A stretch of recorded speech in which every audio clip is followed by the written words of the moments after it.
राजा कृष्णदेव राय पशु पक्षियों से बहुत प्यार करते थे।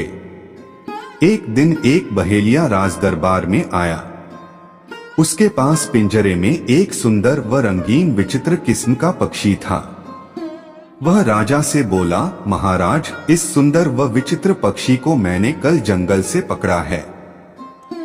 यह बहुत मीठा गाता है तथा तोते के समान बोल भी सकता है।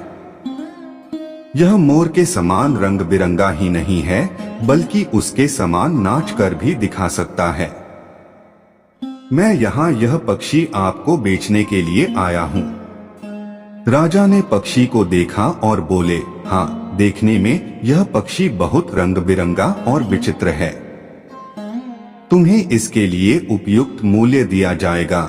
राजा ने बहेलिये को 50 स्वर्ण मुद्राएं दी और उस पक्षी को अपने महल के बगीचे में रखवाने का आदेश दिया।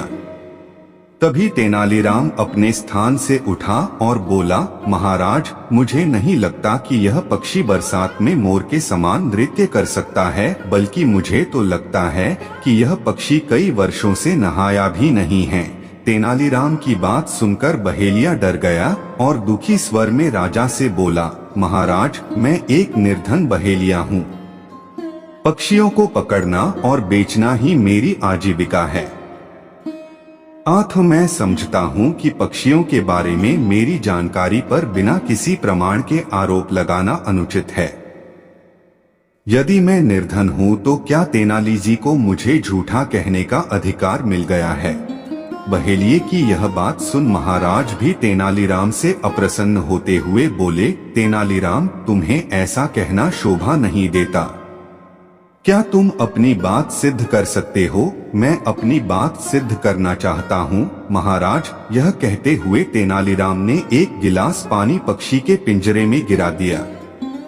पक्षी गीला हो गया और सभी दरबारी पक्षी को आश्चर्य से देखने लगे।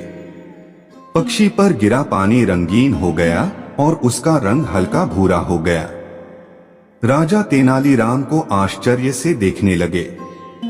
तेनालीराम बोला, महाराज, यह कोई विचित्र पक्षी नहीं है, बल्कि जंगली कबूतर है। परंतु तेनालीराम, तुम्हें कैसे पता लगा कि यह पक्षी रंगा गया है? महाराज, बहेलिये के रंगीन नाखूनों से।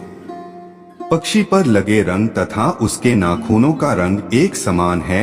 अपनी पोल खुलते देख बहेलिया भागने का प्रयास करने लगा, परंतु सैनिकों ने उसे पकड़ लिया। राजा ने उसे धोखा देने के अपराध में जेल में डाल दिया और उसे दिया गया पुरस्कार अर्थात 50 स्वर्ण मुद्राएं तेनालीराम को दे दिया गया।